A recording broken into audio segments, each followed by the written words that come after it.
Alright, so first video for you guys. Dog wants to say hello too. This is my 1990 F150. It is sitting on some 15 by 10s wrapped in 33 by 12 and a halves.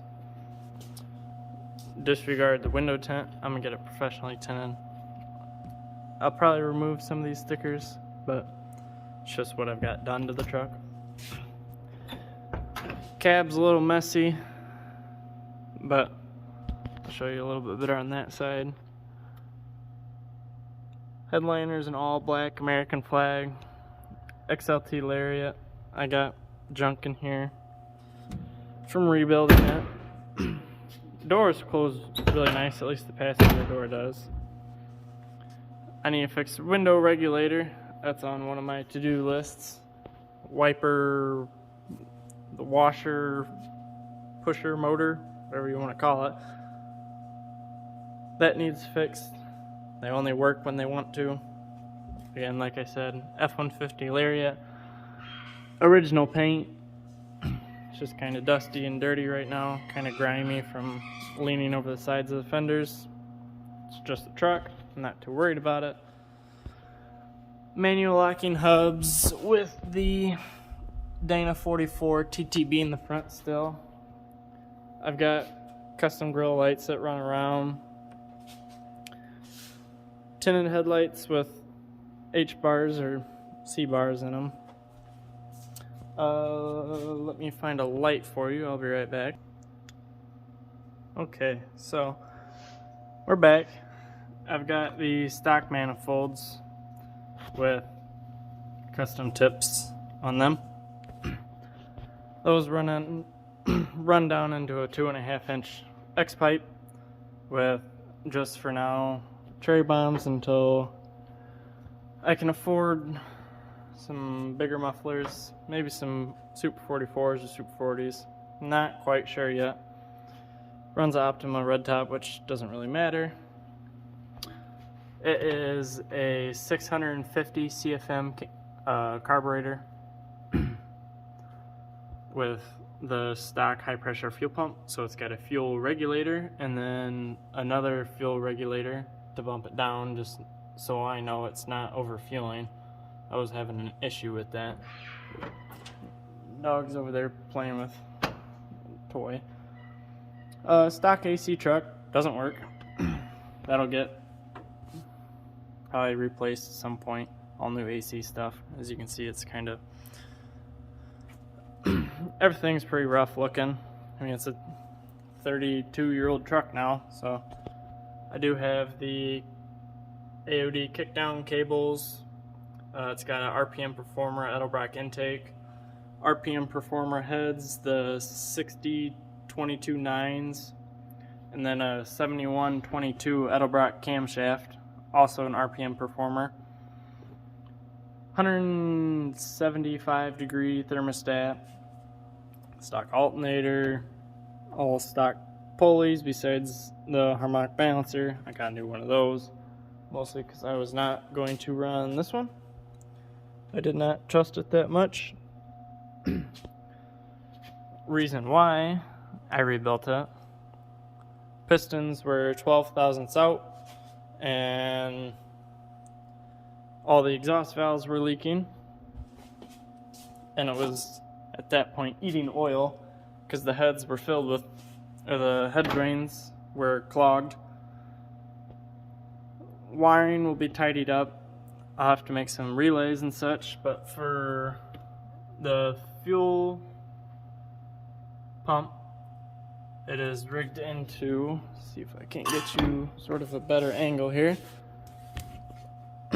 So on the fuel relay pump plug, it is wired into this bottom thick one, and then off of the gray engine bay harness onto this, it's kind of a yellowish colored wire with a red stripe from the black plug, mostly because the gray plug got run over, so got the black one installed for that. Same on this side. I'm going to swap that oil line hose with the one I've got plugged into my AOD right now, because that one's longer. And I'm going to have to move my coolant temp sensor down. Okay, so I'm not really sure what happened there. My truck has the gray interior. Here are all my gauge pillar pods. I'll probably replace the volts with a AFR gauge at some point. Oil pressure is going to stay there. I'm just going to get the longer hose off of that one. Tack staying there, mostly because I had to custom make that housing to fit. Water temp. Debating on where my steering wheel ends up straight. I haven't really gone through this yet. I'll probably put her right down in here. The change drawer, whatever you want to call them. Gotta put my radio back together. And the AOD, she's having some trouble. She is locked into third gear, so the direct drive band has welded itself shut. I can only assume it's because I put the low-car shifting cable in there for the AODs. I also have the low-car carb bracket. Made it much easier than how I've seen others do it. But let me go hook my battery back in. I'll kind of show you what the gauges look like lit up.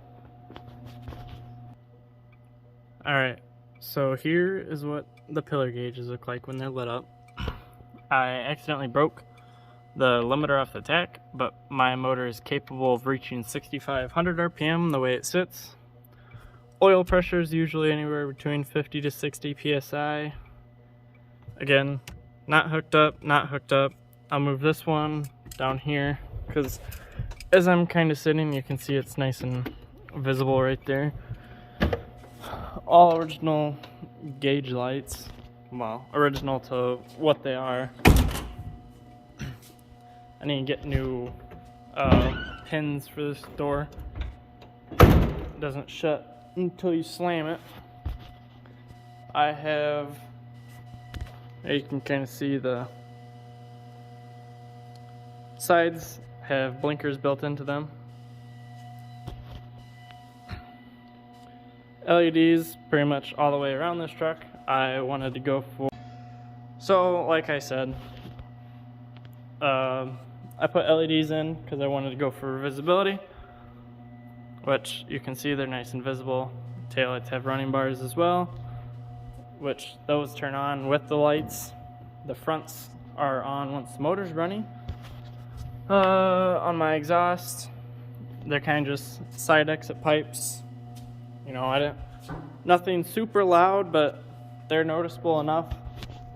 I had a stock exhaust on this truck when I bought it 3 years ago. Not quite sure. I've got one of the rollback snap-on. Now when I say snap-on, I don't mean tool company. I mean like the snaps. I need to get more of the snaps. I'm missing a lot of the snaps for my tonneau cover. Dings, dents. 32-year-old truck. It's not going to be perfect. It was pinstriped at one point. It's kind of wearing off. I did get rid of the trim. When I get it repainted at some point and get new bed sides put on it, because this side's just starting to rot out. The other side, see, it's got a crack right there. The other side's actually gone. I'm sure you've probably seen that. The bed's actually folded itself out past the chrome up top there. But everything underneath looks good. I bought this truck from Indiana, and I don't drive it in the winter. As you can see, custom pipes.